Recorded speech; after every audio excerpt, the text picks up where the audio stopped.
Bismillahirrahmanirrahim. Assalamualaikum warahmatullahi wabarakatuh. Alhamdulillahirrabbilalamin. Wabihi nasta'in wa ala umuri dunya waddin. Wassalatu wassalamu ala asyrafil anbiya'i wal mursalin wa ala alihi wa sahbihi ajma'in.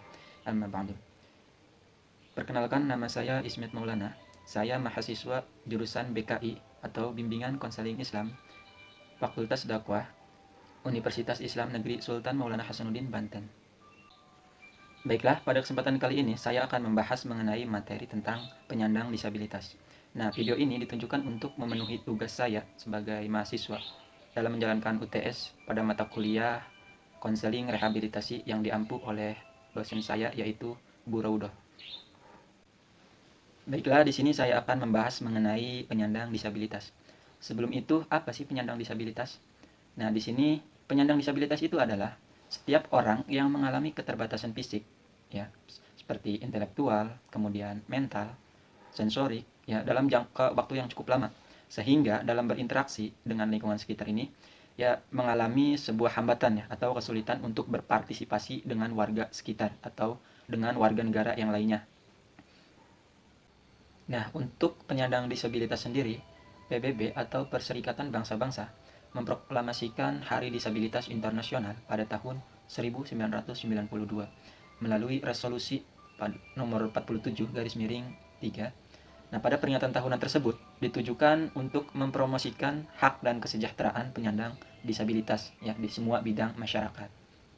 Oleh karena itu, setiap tanggal 3 Desember itu dinamakan Hari Disabilitas Internasional. Nah, untuk layanan BK sendiri itu sudah mulai dibicarakan di Indonesia sejak tahun 1962. Akan tetapi, BK baru diresmikan di sekolah di Indonesia sejak diberlakukan kurikulum pada tahun 1975. Nah, kemudian disempurnakan ke dalam kurikulum pada tahun 1984 dengan memasukkan bimbingan karir. Nah, kemudian perkembangan BK semakin pesat, ya, pada tahun 2001. Nah, kemudian proses pelayanannya seperti apa?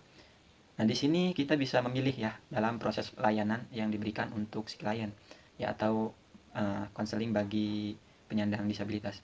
Yang pertama itu ada layanan informasi, ya. Kemudian ada juga layanan konseling individual, kemudian bimbingan kelompok, ya, dan juga yang lainnya, ya. Nah, di sini kita bisa melakukan layanan tersebut dengan tujuan agar si klien atau si konseling mampu untuk mengembangkan potensi, ya, atau bisa mengubah perilakunya, ya. Nah, proses pelayanan ini, ya, bertujuan untuk memberikan sebuah kemampuan kepada si klien, ya, untuk memperoleh fungsi sosialnya secara utuh, ya, yang memungkinkan untuk si klien dapat beradaptasi, ya, atau bisa berpartisipasi dengan lingkungan sekitarnya ataupun dengan masyarakat yang lainnya.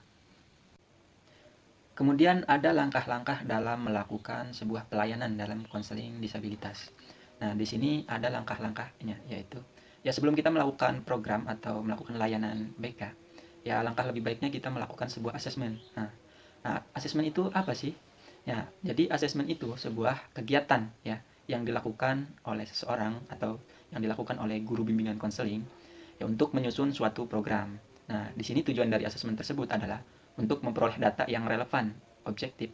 Nah, sehingga, ya, kita secara utuh mengetahui sebuah permasalahan, kemudian apa nih kebutuhan dari si konseli ini atau klien, serta kita bisa mengetahui, ya, daya dukung lingkungan yang dibutuhkan oleh si klien ini. Nah, kemudian ada kekurangan dan kelebihan dari konseling disabilitas. Nah, kelebihan dari konseling disabilitas ini adalah untuk memberikan hak yang sama dengan masyarakat sekitar, ya, seperti, ya, berbagai fasilitas untuk mengembangkan diri, terlepas dari keterbatasannya, dan yang terpenting adalah dorongan untuk lebih percaya diri, ya, bagi si penyandang disabilitas.